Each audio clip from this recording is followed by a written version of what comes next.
हमारे आइलैंड्स के ताज़ा खबरों और इम्पोर्टेंट अपडेट्स से जुड़े रहे। भरोसेमंद और पक्की जानकारी सीधे अपने फ़ोन पर पाने के लिए न्यूज़ आप तक व्हाट्सएप चैनल को अभी फॉलो करें।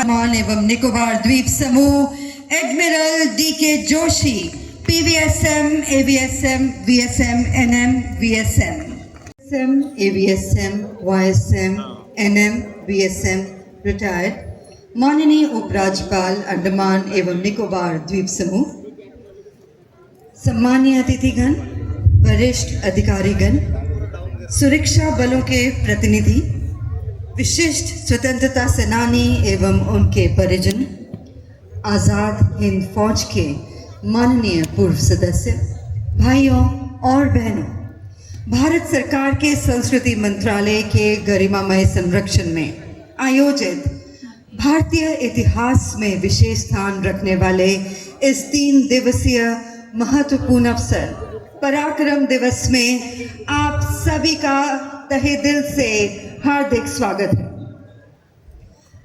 आज 23 जनवरी पराक्रम दिवस के पावन अवसर पर हम भारत के उस अमर सपूत की 129वीं जयंती का स्मरण कर रहे हैं जो साहस, स्वाभिमान और राष्ट्रीय एकता के शाश्वत प्रतीक हैं, नेताजी सुभाष चंद्र बोस। उल्लेखनीय है कि पराक्रम दिवस का यह आयोजन केवल एक स्थान तक सीमित नहीं है, यह एक राष्ट्रव्यापी चेतना का उत्सव है। आज 23 जनवरी को इतिहास में पहली बार पराक्रम दिवस पूरे भारत में एक साथ नेताजी सुभाष चंद्र बोस से जुड़े 13 ऐतिहासिक और प्रतीकात्मक स्थलों में एकीकृत रूप से मनाया जा रहा है। ये वे स्थल हैं जहां नेताजी का जीवन, उनके विचार और उनके साहसिक निर्णय भारत के स्वतंत्रता संग्राम को नई दिशा देते रहे हैं। ओडिशा के कटक से जहां नेताजी का जन्म हुआ और उनकी प्रारंभिक शिक्षा संपन्न हुई, पश्चिम बंगाल के कोडालिया से नेताजी के पैतृक निवास स्थल के निकट रेलवे स्टेशन से सटे रेलवे मैदान में श्रद्धांजलि का कार्यक्रम आयोजित किया गया है। कोलकाता में जहां नेताजी ने प्रेसिडेंसी कॉलेज में अध्ययन किया और 1941 में नेताजी भवन से ऐतिहासिक पलायन किया। गुजरात के हरिपुरा में जहां वर्ष 1938 में नेताजी भारतीय राष्ट्रीय कांग्रेस के अध्यक्ष निर्वाचित हुए, वहां भी पराक्रम दिवस श्रद्धापूर्वक मनाया जा रहा है। पश्चिम बंगाल के मुर्शिदाबाद में जहां नेताजी ने कारावास के दौरान सरस्वती पूजा का आयोजन किया, मध्य प्रदेश के जबलपुर में जहां ब्रिटिश शासन ने नेताजी को 6 माह से अधिक अवधि तक केंद्रीय कारागार में बंदी बनाकर रखा, झारखंड के गोमो में जहां वर्ष 1941 में नेताजी ने ट्रेन के माध्यम से अपना साहसिक पलायन किया, रामगढ़ में जहां नेताजी ने समझौता विरोधी सभा को संबोधित किया, मणिपुर के मोइरांग में जहां वर्ष 1944 में आज़ाद हिंद फौज का ध्वज फहराया गया, और नई दिल्ली में जहां लाल किले में 1945 से लेकर 46 के आईएनए मुकदमों ने राष्ट्र के चेतना को झकझोर दिया, वहां लाल किला आज पराक्रम दिवस का साक्षी बन रहा है। हिमाचल प्रदेश के डलहौजी में जहां नेताजी ने 1937 में गिनेस बिल्डिंग में प्रवास किया, और उत्तर प्रदेश के मेरठ में जहां नेताजी ने 1940 में टाउन हॉल में ऐतिहासिक भाषण दिया, और नागालैंड के कोहिमा में जहां आज़ाद हिंद फौज की उपस्थिति और प्रभाव इतिहास में अंकित है। प्रत्येक स्थान उस क्षेत्र के इतिहास से जुड़े नेताजी के योगदान को सम्मानित कर रहा है। यह आयोजन देश के सर्वोच्च संवैधानिक पदाधिकारियों, भारत के माननीय उपराष्ट्रपति महोदय, माननीय मंत्रीगण, राज्यपालों, मुख्यमंत्रियों, सांसदों एवं जनप्रतिनिधियों की गरिमामयी उपस्थिति से और भी विशेष बन रहे हैं। यह पैन इंडिया आयोजन इस बात का सशक्त संदेश है कि नेताजी की विरासत किसी एक क्षेत्र की नहीं, बल्कि पूरे राष्ट्र की साझा धरोहर है। हम आज यहाँ श्री विजयपुरम अंडमान निकोबार द्वीप समूह की इस ऐतिहासिक भूमि पर एकत्रित हुए हैं।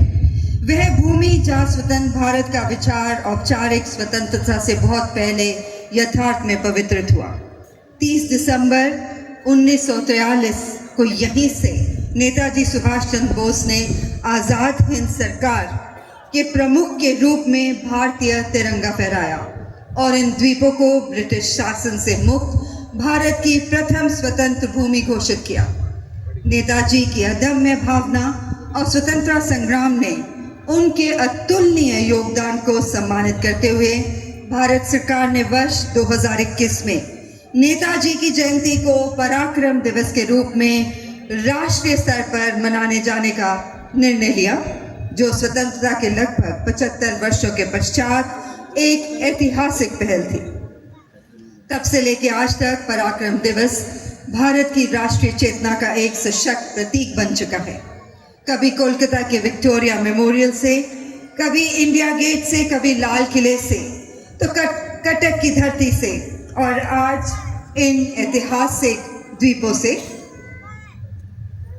इन्हीं भावनाओं के साथ हम आज के इस राष्ट्रीय आयोजन का औपचारिक शुभारंभ करते हैं और आयोजन के औपचारिक शुरुआत के लिए सादर आमंत्रित करते हैं ब्रिगेडियर RS चिकारा को। आप अध्यक्ष हैं नेताजी सुभाष चंद्र बोर्ड INA ट्रस्ट के। आपका जीवन अनुशासन, कर्तव्यनिष्ठा और राष्ट्र सेवा के मूल्यों से ओतप्रोत है। आप नेताजी की विरासत को संरक्षित करने और उनके आदर्शों को भावी पीढ़ियों तक पहुंचाने के लिए सतत रूप से समर्पित हैं। आपसे निवेदन है, कृपया स्वागत उद्बोधन द्वारा कार्यक्रम का मार्गदर्शन करें। जय हिंद। अंडमान निकोबार द्वीप समूह के governor admiral VK Joshi ji, Bharat में संस्कृति मंत्रालय के सचिव श्री विवेक अग्रवाल जी, प्रांत के मुख्य सचिव श्री चंद्रभूषण जी, स्टेज पर उपस्थित अन्य वरिष्ठ अतिथिगण, आज इस शुभ अवसर पर मैं brigadier RS Chikara, retired chairman Netaji Subhash Bose INA trust, आप सबका तहे दिल से वेलकम करता हूँ।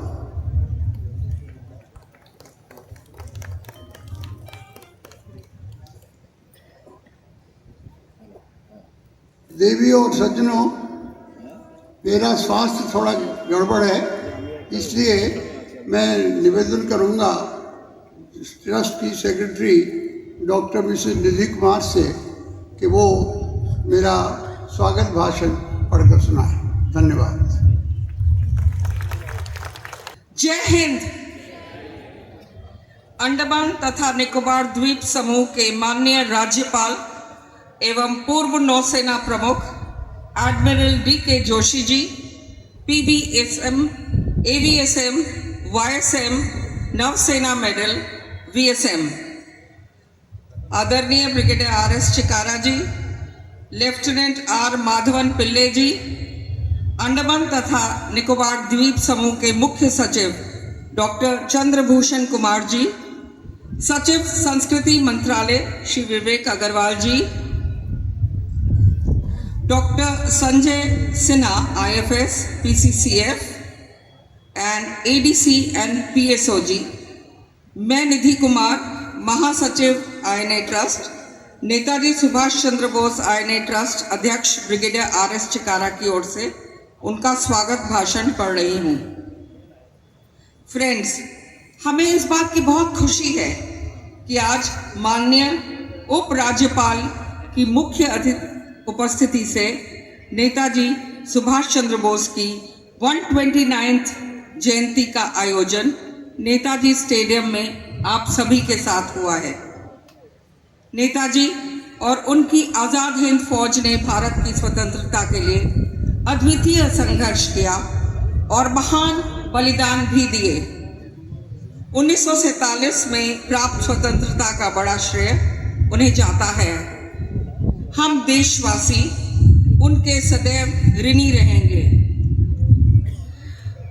INA ट्रस्ट बहुत आभारी है माननीय प्रधानमंत्री मोदी जी का कि इस विरासत के संरक्षण हेतु वो बहुत प्रयास कर रहे हैं।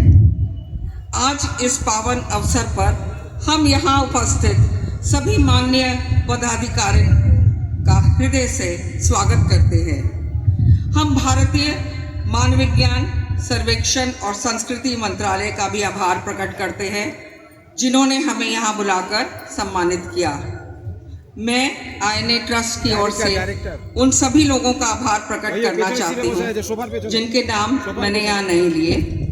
जय हिंद। और अब हम कार्यक्रम के अगले महत्वपूर्ण औपचारिक क्षण की ओर बढ़ते हैं और सादर आमंत्रित करते हैं श्री विवेक अग्रवाल जी को, सचिव संस्कृति मंत्रालय, भारत सरकार। आपके नेतृत्व में भारत की सांस्कृतिक विरासत, राष्ट्रीय स्मृति स्थलों और स्वतंत्रता संग्राम से जुड़ी विरासत को संरक्षित एवं सशक्त करने के अनेक महत्वपूर्ण प्रयास किए जा रहे हैं। माननीय सचिव महोदय जी से निवेदन है कि आप पराक्रम दिवस के इस गरिमामय अवसर पर अपने विचार साझा करें और तालियों के साथ स्वागत करेंगे माननीय सचिव महोदय जी का। मुख्य अतिथि माननीय उपराज्यपाल अंडमान निकोबार द्वीप समूह एडमिरल DK जोशी जी, मुख्य सचिव INA के वरिष्ठ सैनिक प्रबल सैनिक lieutenant R Madhavan ji, brigadier सेवानिवृत्त RS चिकारा, अध्यक्ष नेताजी सुभाष चंद्र बोस INA ट्रस्ट के सम्मानित सदस्यगण, मेरे colleagues DGP, principal chief conservator of forest, मंच पर आसीन सभी गणमान्य अतिथि, यहाँ पर उपस्थित सशस्त्र बलों तथा अंडमान निकोबार प्रशासन के अधिकारीगण, INA ट्रस्ट के सम्मानित सदस्यगण, देवियों और सज्जनों, पराक्रम दिवस के इस पावन एवं प्रेरणादायी अवसर पर मैं आप सभी को सादर अभिवादन करता हूँ।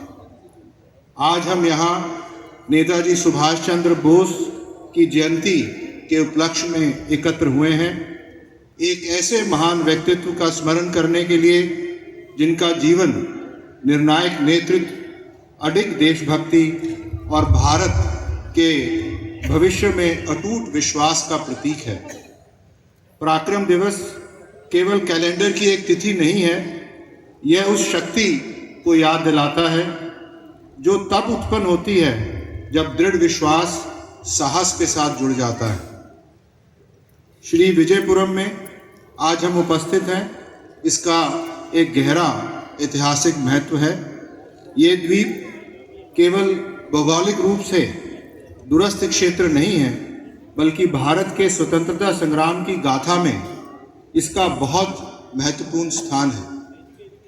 दिसंबर 1943 में यहीं नेताजी ने आज़ाद हिंद फौज की तरफ से और आज़ाद हिंद की अस्थायी सरकार के प्रमुख के रूप में भारतीय राष्ट्रीय ध्वज फहराया था और स्वतंत्रता, औपचारिक स्वतंत्रता के कई वर्ष पूर्व ही भारतीय भूमि पर भारत की संप्रभुता की घोषणा की थी। वह कार्य केवल प्रतीकात्मक नहीं था, वह रणनीतिक मनोवैज्ञानिक और परिवर्तनकारी था। नेताजी की दूरदृष्टि थी कि स्वतंत्रता केवल राजनीतिक स्वतंत्रता तक सीमित नहीं होनी चाहिए, उसे आर्थिक, सैन्य और समुद्री सुरक्षा से भी सशक्त बनाना होगा। अंडमान निकोबार के द्वीप समूह को भारतीय नियंत्रण में लाकर वह भारतीय समुद्री सीमाओं की रक्षा और दक्षिण पूर्व एशियाई जल मार्गों पर प्रभुत्व सुनिश्चित करना चाहते थे। अंडमान निकोबार द्वीप समूह 18वीं और 19वीं शताब्दी में ब्रिटिश औपनिवेशिक शासन के लिए एक रणनीतिक समुद्री चौकी था। वर्ष 1858 के बाद जब 1857 का स्वतंत्रता संग्राम हुआ, तब अंग्रेजों ने इन द्वीपों को राजनीतिक बंदियों के लिए दंड स्थल के रूप में विकसित किया। आज भी भारत की 30% समुद्री व्यापारिक आवाजाही इन मार्गों से होकर गुजरती है, जो नेताजी की राजनीतिक दूरदृष्टि को पुष्ट करती है। कई दशकों तक अंडमान और निकोबार द्वीप समूह का उपयोग औपनिवेशिक शासकों द्वारा अलगाव और दंड के स्थान के रूप में किया गया।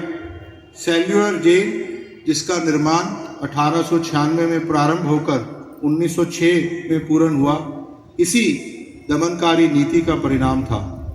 इस जेल में सैकड़ों भारतीय स्वतंत्रता संग्रामियों को रखा गया और उन्हें उन क्रांतिकारियों को कठोर यातनाएं दी गई। इस सेल्युलर जेल में बहुत सारे क्रांतिकारी, जिनमें वीर सावरकर भी थे, उन्होंने बहुत कठिन परिस्थितियों में जो अंग्रेज़ों की दमनकारी नीति थी उसको भुगता। सेल्युलर जेल उस युग की साक्षी है जब दमन के माध्यम से भारत के सबसे साहसी आवाज़ों को दबाने का प्रयास किया गया, किंतु इतिहास हमें सिखाता है कि मानव आत्मा को कैद नहीं किया जा सकता। यहाँ पीड़ा सहने वाले स्वतंत्र भारत के नैतिक शिल्पकार बने, उनकी सहन शक्ति आज भी हमारे गणतंत्र के मूल्यों को परिभाषित करती है। भारत सरकार द्वारा 2021 में नेताजी की जयंती को पराक्रम दिवस के रूप में मनाने का निर्णय स्वतंत्रता संग्राम में उनके योगदान को उसका यथोचित स्थान देने के लिए एक सशक्त राष्ट्रीय पहल की है। तब से पराक्रम दिवस एक राष्ट्रव्यापी आंदोलन का स्वरूप ले चुका है। ऐतिहासिक स्थलों पर आयोजन, स्मारक पहल और जन भागीदारी के माध्यम से यह सुनिश्चित किया जा रहा है कि नेताजी की विरासत केवल पुस्तकों तक सीमित ना रहे, बल्कि निरंतर स्मरण और नवचेतना का स्रोत बनी रहे।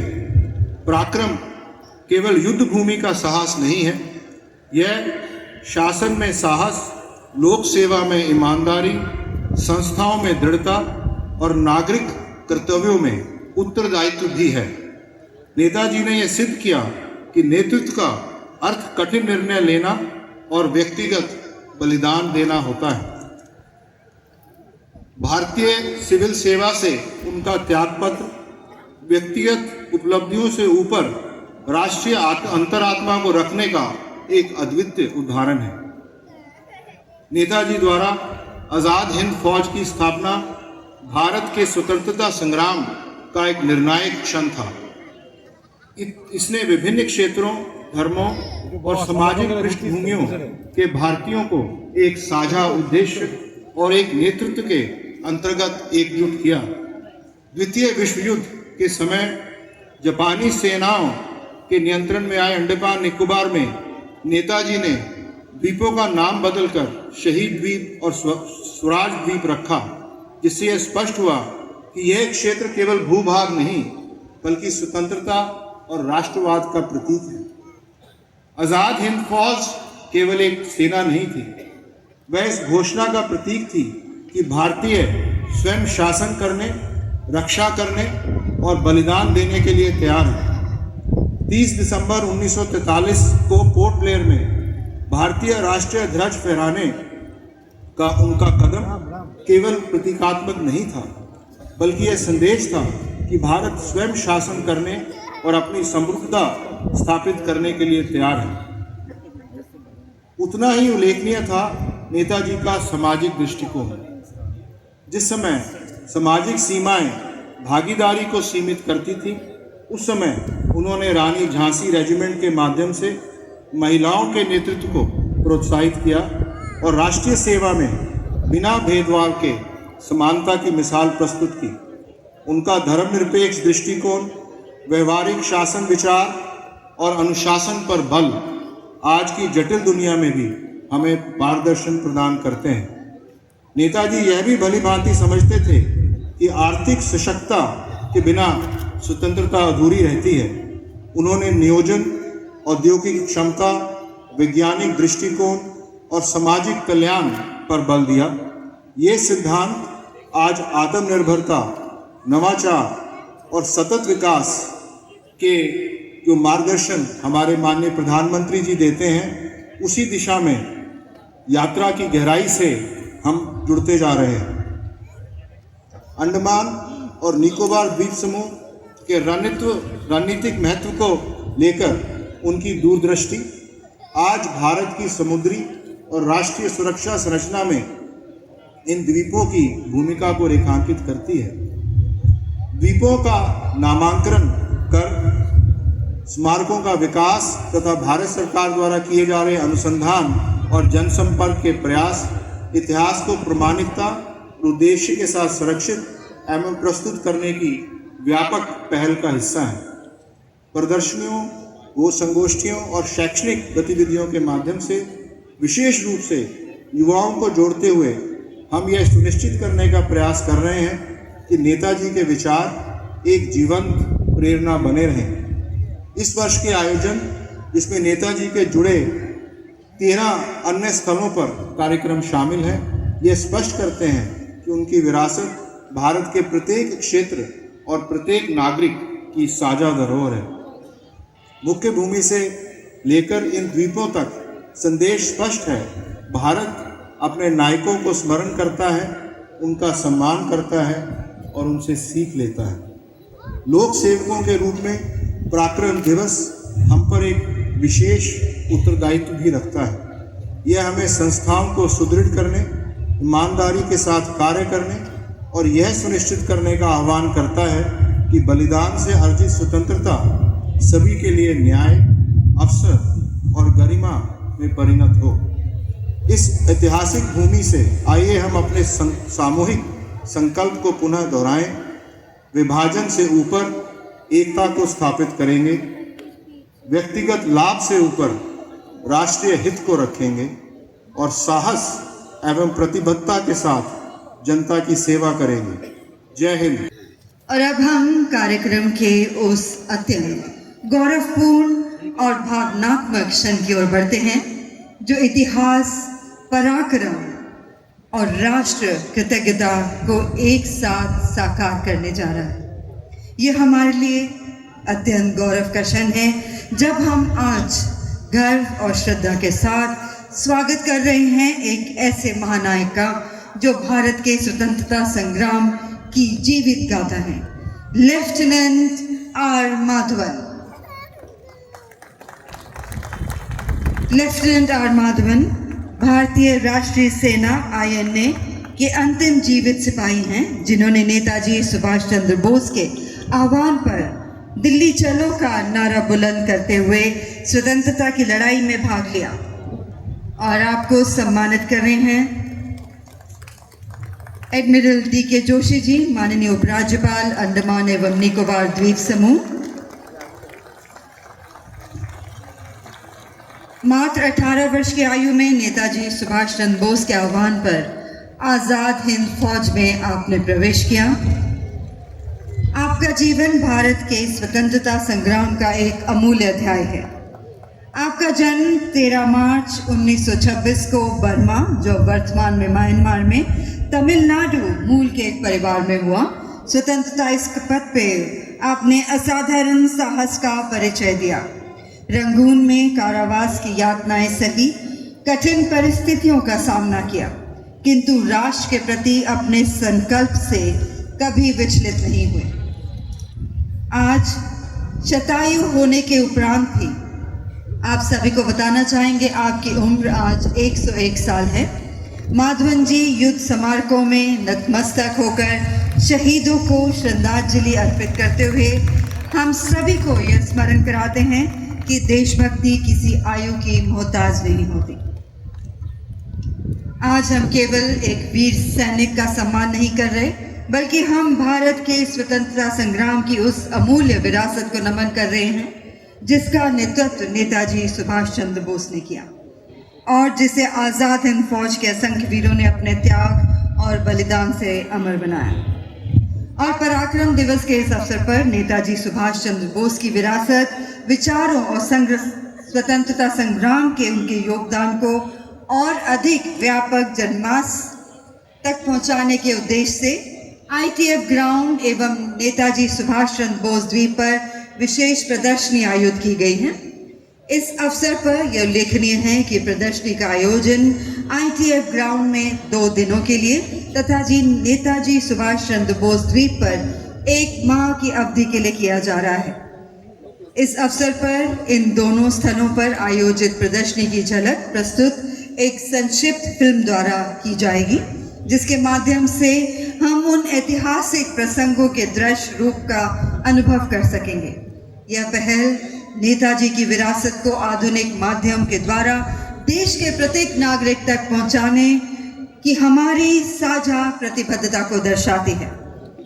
निवेदन है माननीय मुख्य अतिथि महोदय एडमिरल DK जोशी जी, माननीय उपराज्यपाल अंडमान एवं निकोबार द्वीप समूह से कि आप कृपया अपने शुभ हस्तों से रिमोट का बटन दबाकर दोनों स्थलों पर आयोजित प्रदर्शनी का शुभारंभ करें, शुभ उद्घाटन करें।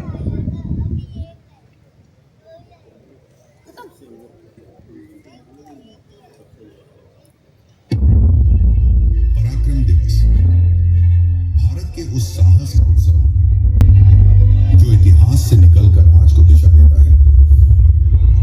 यह दिवस नेताजी सुभाष चंद्र बोस के अदम्य साहस, निस्वार्थ राष्ट्र सेवा और सशक्त नेतृत्व को राष्ट्र के समक्ष सम्मान स्थापित करता है। माननीय प्रधानमंत्री श्री नरेंद्र मोदी जी की दूरदर्शी पहल के माध्यम से 23 जनवरी नेताजी की जयंती पराक्रम दिवस के रूप में प्रतिवर्ष मनाई जाती है। वर्षों से पराक्रम दिवस का आयोजन नेताजी से जुड़े ऐतिहासिक स्थलों पर होता आया है ताकि इतिहास वर्तमान से संवाद कर सके। अंडमान की यह भूमि केवल द्वीपों का समूह नहीं, ये भारत के स्वतंत्रता संग्राम की जीवित स्मृति है।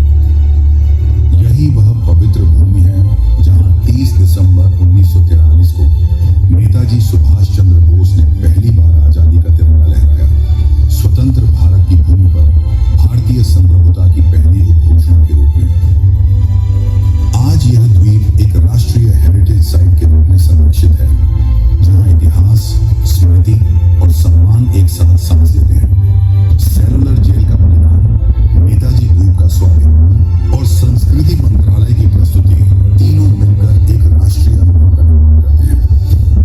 औपनिवेशिक पहचान से मुक्ति और राष्ट्र के गौरव की पुनर्स्थापना इसी संकल्प का विस्तार है। पराक्रम दिवस 2026 देश के 13 प्रमुख स्थलों पर सांस्कृतिक, नाट्य और प्रदर्शनी आयोजनों के माध्यम से जन जन को जोड़ता है।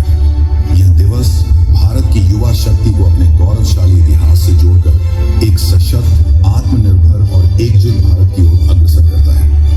ANSI में नेताजी के विचारों की गूंज ITF ग्राउंड में 2 दिनों के लिए नाट्य, सांस्कृतिक प्रस्तुतियां, कला शिल्प मेला, अभिलेखीय व स्क्रॉल पेंटिंग्स, पुस्तकें, नेताजी के निजी सामान तथा AR/VR शो और नेताजी सुभाष चंद्र बोस द्वीप पर एक माह तक नेताजी के जीवन पर आधारित प्रदर्शनी का आयोजन किया गया है। इस ऐतिहासिक उत्सव में आपका हार्दिक स्वागत है।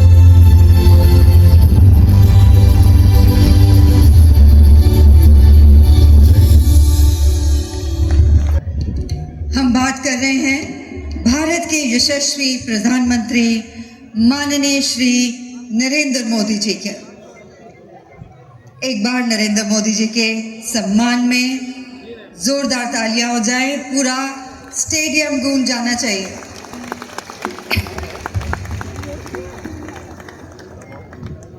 माननीय अतिथिगण, अब हम प्रस्तुत कर रहे हैं भारत सरकार के यशस्वी प्रधानमंत्री माननीय श्री नरेंद्र मोदी जी का विशेष वीडियो संदेश। अंडमान निकोबार के उपराज्यपाल admiral D.K. Joshi ji, Netaji Subhash Chandra Bose IANA trust के अध्यक्ष ब्रिगेडियर R.S. छिकारा जी, भारतीय स्वतंत्रता आंदोलन के सहभागी और IANA के शाश्वत पुरुष लेफ्टिनेंट R. माधवन जी, 23 जनवरी की ये गौरवशाली तारीख नेताजी सुभाष चंद्र बोस की जन्म जयंती, नेताजी का पराक्रम, उनका शौर्य, आज की ये तारीख हमें प्रेरणा भी देती है, हमें नेताजी के प्रति श्रद्धा भाव से भी भरती है। साथियों, बीते वर्षों में पराक्रम दिवस देश की राष्ट्रीय भावना का, नेशनल स्पिरिट का एक अभिन्न पर्व बन गया। ये एक सुखद संयोग है कि 23 जनवरी को पराक्रम दिवस, 25 जनवरी को मतदाता दिवस, 26 जनवरी को गणतंत्र दिवस, 29 जनवरी को बीटिंग रिट्रीट और फिर 30 जनवरी को पूज्य बापू की पुण्यतिथि तक गणतंत्र का महापर्व मनाए जाने की एक नई परंपरा बन गई है। मैं इस अवसर पर आप सभी को और सभी देशवासियों को पराक्रम दिवस की अनेक अनेक शुभकामनाएं देता हूं। भाइयों बहनों, साल 2026 में पराक्रम दिवस का मुख्य आयोजन अंडमान निकोबार में हो रहा है। शौर्य, पराक्रम और बलिदानों से ओतप्रोत अंडमान निकोबार का इतिहास, यहां की सेल्यूलर जेल में वीर सावरकर जैसे अनगिनत देशभक्तों की गाथाएं, नेताजी सुभाष चंद्र बोस से इसका संबंध, ये बातें पराक्रम दिवस के इस आयोजन को और भी खास बनाती है। अंडमान की धरती इस विश्वास का प्रतीक है कि स्वतंत्रता का विचार कभी भी समाप्त नहीं होता। यहां कितने ही क्रांतिकारियों को यातनाएं दी गई, यहां कितने ही सेनानियों के प्राणों की आहुति हुई, लेकिन स्वतंत्रता संग्राम की चिंगारी बूझने की जगह और तेज होती चली गई और उसका परिणाम यह हुआ कि अंडमान निकोबार की यही धरती आजाद भारत के प्रथम सूर्योदय की साक्षी बनी। 1947 से भी पहले 30 दिसंबर 1943 उस दिन यहां समंदर की लहरों को साक्षी रखते हुए भारत का तिरंगा फहराया गया। मुझे याद है साल 2018 में जब इस महान घटना के 75 साल हुए थे, तब 30 दिसंबर के ही दिन मुझे अंडमान में उसी स्थान पर तिरंगा फहराने का सौभाग्य मिला था। राष्ट्रगान की धुन पर समंदर के तट पर तेज हवाओं में लहराता वो तिरंगा जैसे आह्वान कर रहा था कि देखो आज कितने अनगिनत स्वतंत्र सेनानियों के सपने पूरे हुए हैं।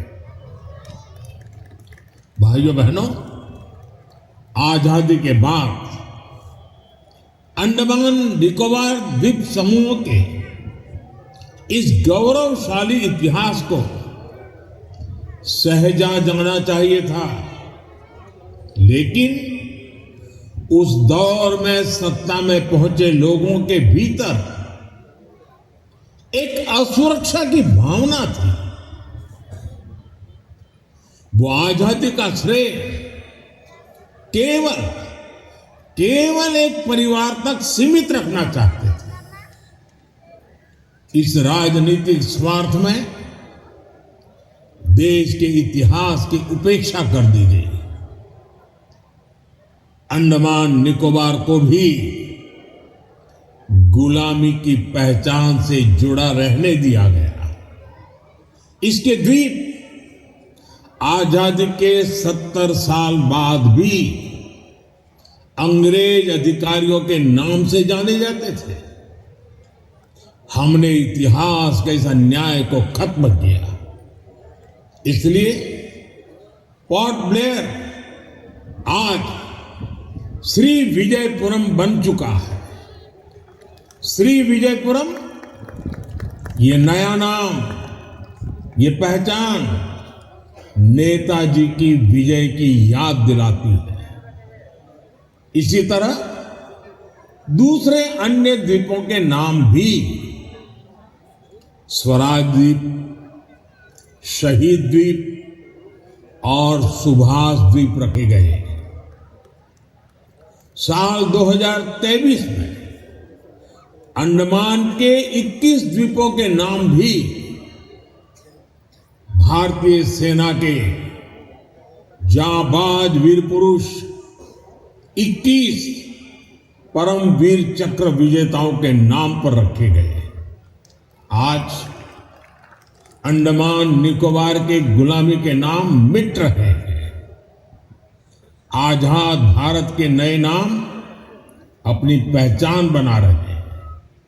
साथियों, नेताजी सुभाष चंद्र बोस आजादी की लड़ाई के महानायक के साथ ही स्वतंत्र भारत के महान स्वप्न दृष्टा थे। उन्होंने एक ऐसे भारत की संकल्पना की थी जिसका स्वरूप आधुनिक हो और उसकी आत्मा भारत की पुरातन चेतना से जुड़ी हो।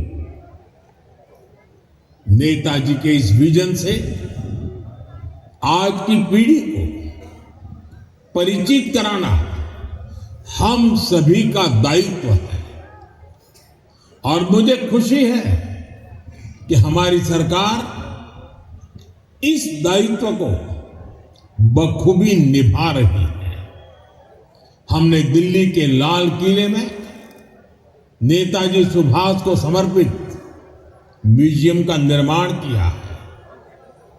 इंडिया गेट के समीप नेताजी की विशाल प्रतिमा लगाई गई है।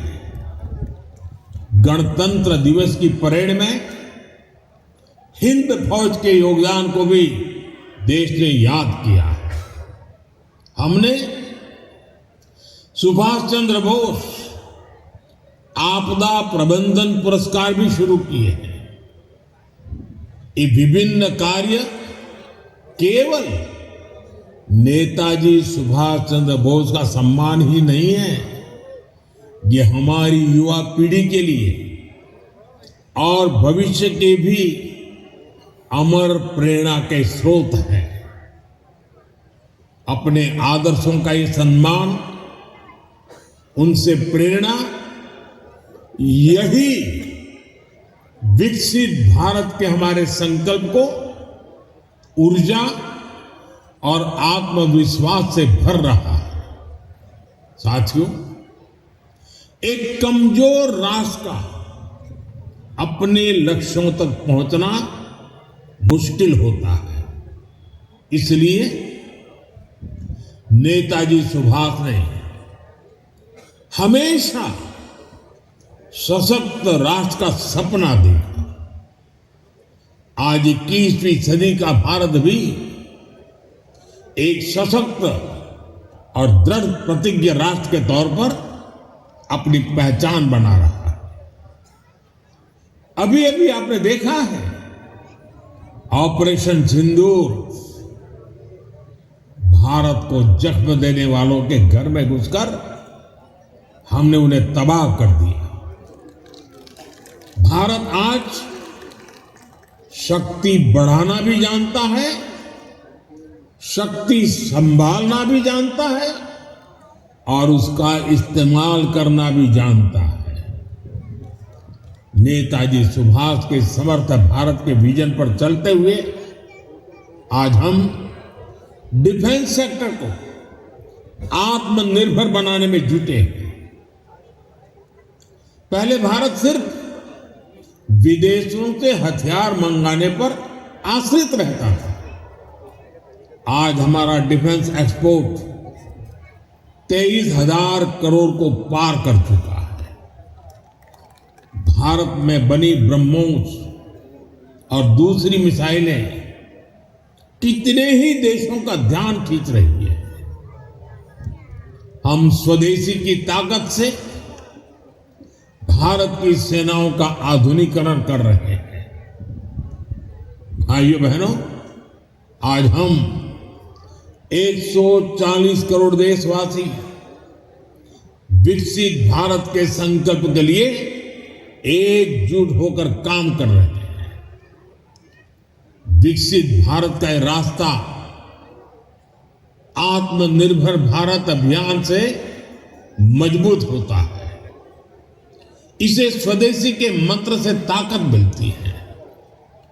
मुझे विश्वास है विकसित भारत की इस यात्रा में पराक्रम दिवस की प्रेरणा हमें निरंतर इसी तरह बल देती रहेगी।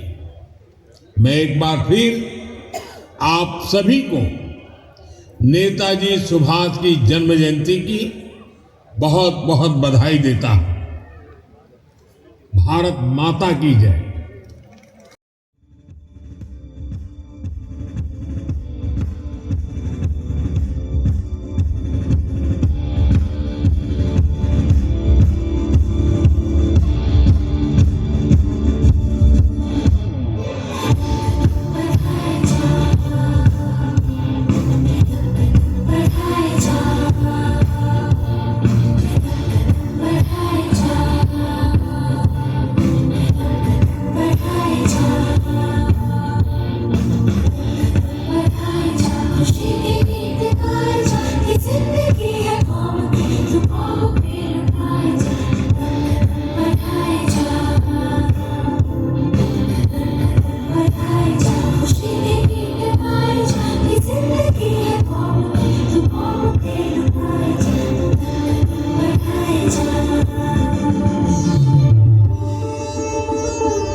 बहुत बहुत मुबारक हो.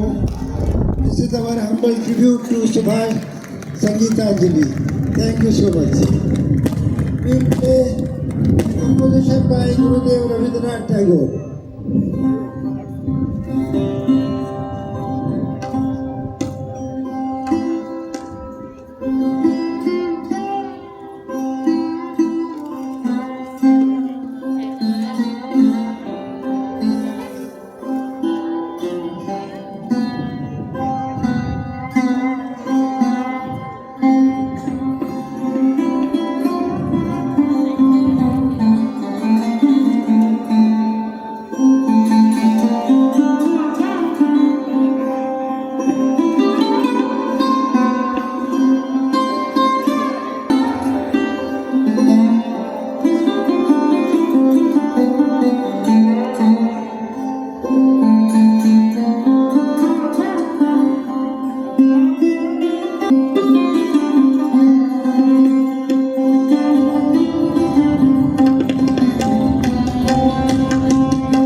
My name is Raghu Dikshit. I come proudly from a beautiful city called Bangalore.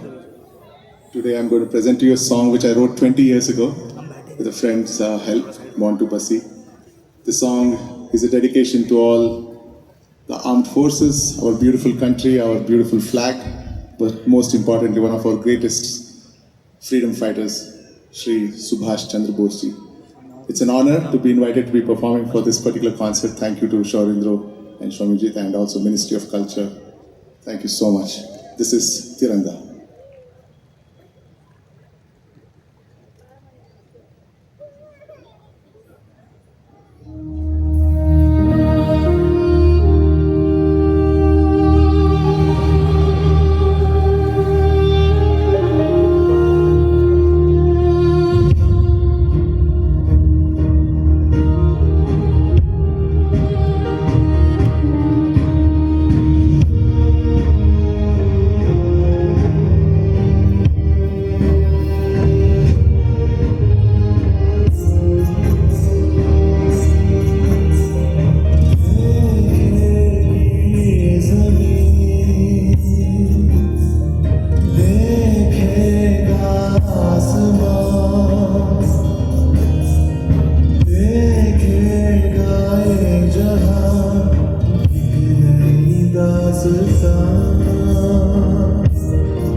The song is ऐ मेरे वतन के लोगों।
It is truly an honor to be here this evening to celebrate somebody's life that has become inspiration for all of us.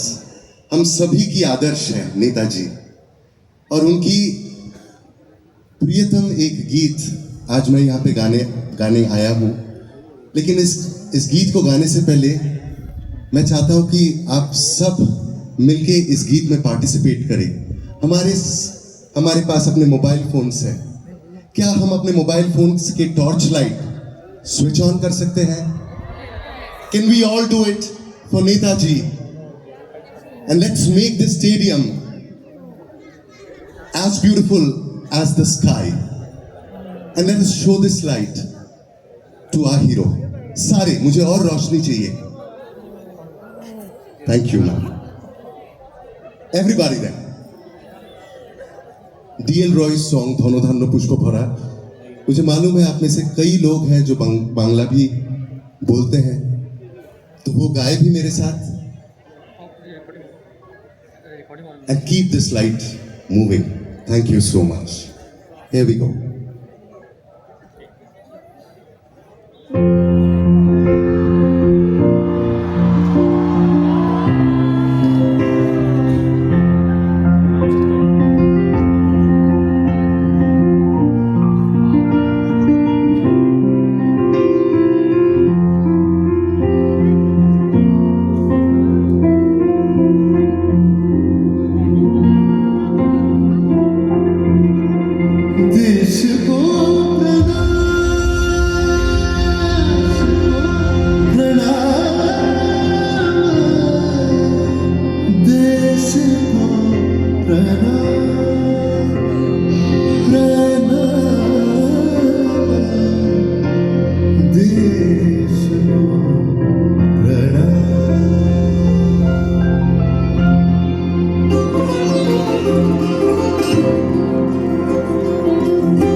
কুঞ্জ थे তারা ফুলের ওপর ঘুমিয়ে পড়ে ফুলের মধুতে Can we all sing together? এমন বৃষ্টি কোথাও খুঁজে পাবে না গো তুমি। সকল দেশের আমার জন্মভূমি, সে যে আমার জন্মভূমি, সে যে আমার জন্মভূমি।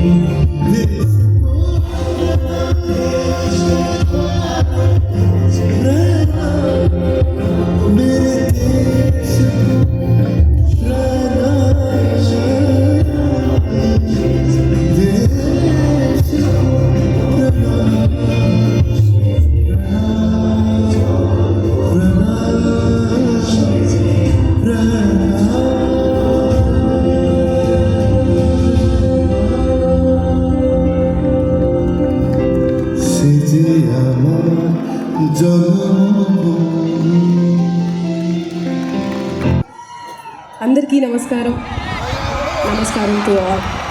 It's such a beautiful feeling to be here with you all today celebrating Parakram Divas, and the next song is about the one who rules us all, Lord Shiva. It's called Endi Kondalu Eletoda Addabottu Shankaruda.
मैं दूसरी बार आया हूँ Andaman and felt so good coming back. So beautiful people, beautiful culture, and thank you for having us in this special day.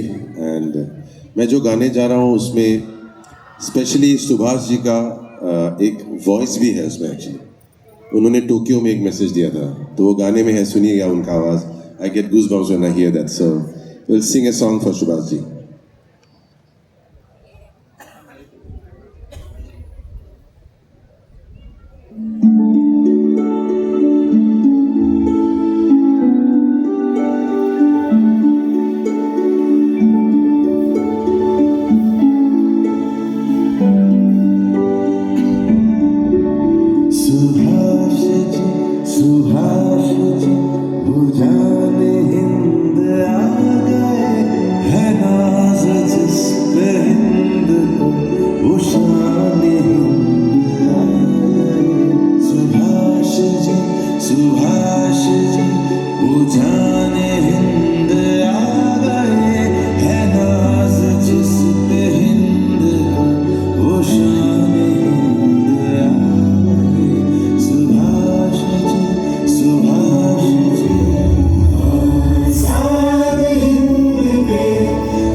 That you have given me on the occasion of my public appearance in East Asia. And for the assurance that you have given me of your wholehearted support to our effort to liberate our dear motherland. I feel overwhelmed at this manifestation of your burning patriotism and spirit of sacrifice. I have received numerous telegraphic and postal messages from you direct, while other messages I have read in the press. And all these messages have given me great joy and satisfaction. You know that I am always an optimist. Nevertheless, I must say that the response that I have received has exceeded my fondest expectations. I can only say in reply that I feel proud of you.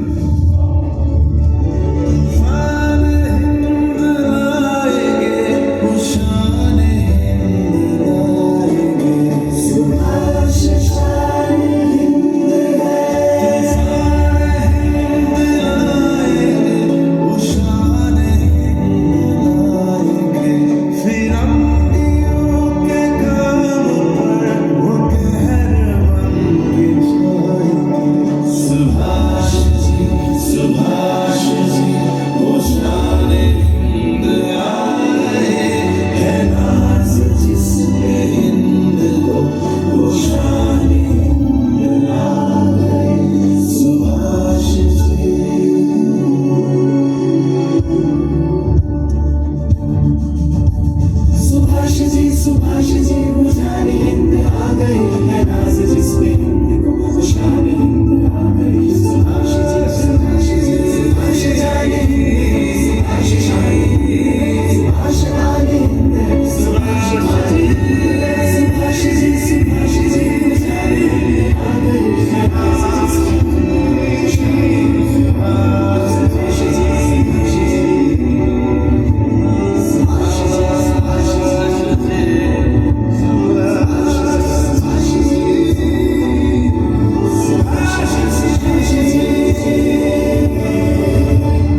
मुख्यमंत्री महोदय जी का, उपराज्यपाल अंडमान निकोबार द्वीप समूह और मंच पर आमंत्रित करते हैं हमारे बहुत ही लोकप्रिय विश्वविख्यात कलाकार उस्ताद अमजद अली खान जी को, जिनकी सरोद की दिव्य साधना के माध्यम से आपने संगीत साधना स्वयं भारत की संस्कृति का एक प्रतीक है। आपकी संगीत साधना जोरदार तालियों के साथ उस्ताद अमजद अली खान और उनके सुपुत्र जो युवा पीढ़ी के प्रतिष्ठित कलाकार हैं अयान अली बंगाश जी और अमान अली बंगाश, जोरदार तालियों के साथ स्वागत।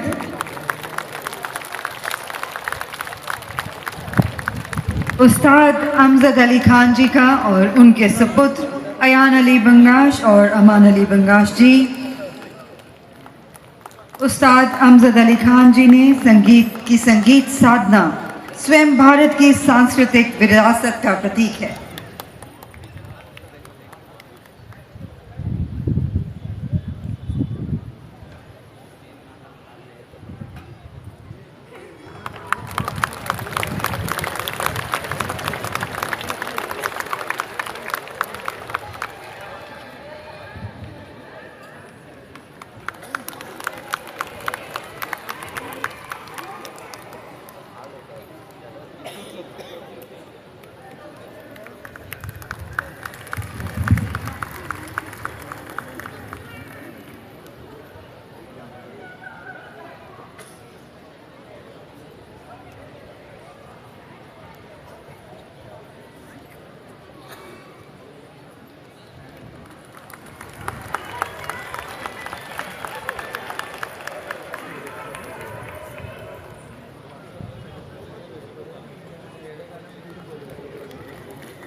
और अब मंच पर आमंत्रित करते हैं लोक समकालीन और भावनात्मक अभिव्यक्ति के माध्यम से युवा भारत की आवाज श्री पेपॉन जी।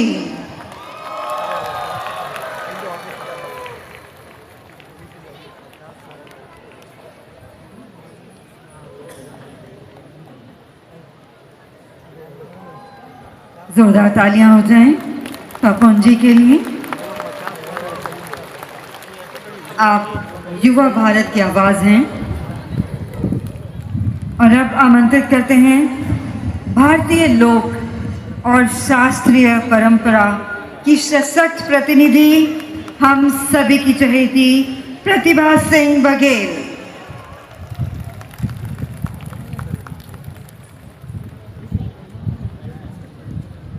जितनी आप खूबसूरत हैं उतनी ही खूबसूरत आवाज़ भी पाई है।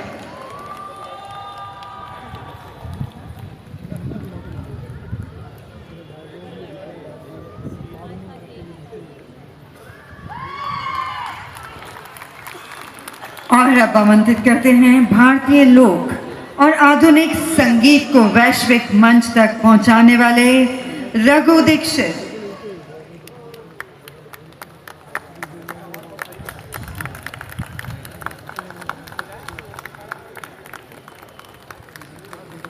रघु दीक्षित के लिए जोरदार तालियां हो जाएं।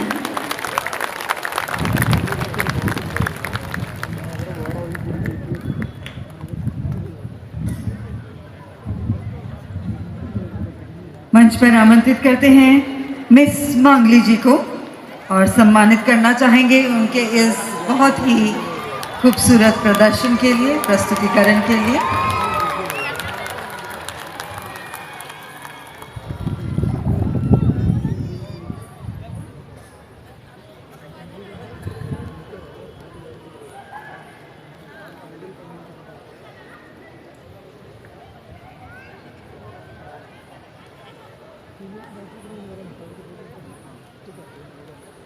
और जोरदार तालियों के बीच आमंत्रित करते हैं सुरेंद्र और सौम्य जी।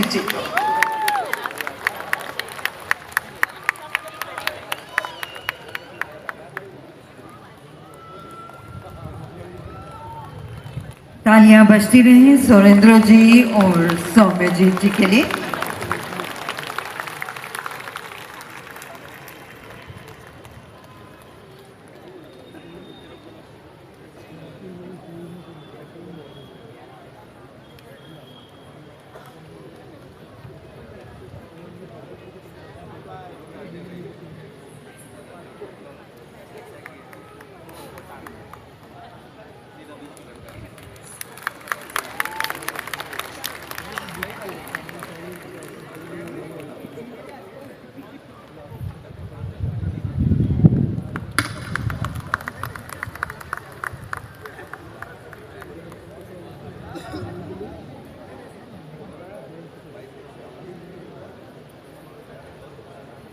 और अंत में सम्मानित करना चाहेंगे श्रीमती गौरी बासु जी को। आपने बहुत ही खूबसूरती से इस सांस्कृतिक कार्यक्रम का संचालन किया। आमंत्रित करते हैं मंच पर एक बार फिर श्रीमती गौरी बासु जी।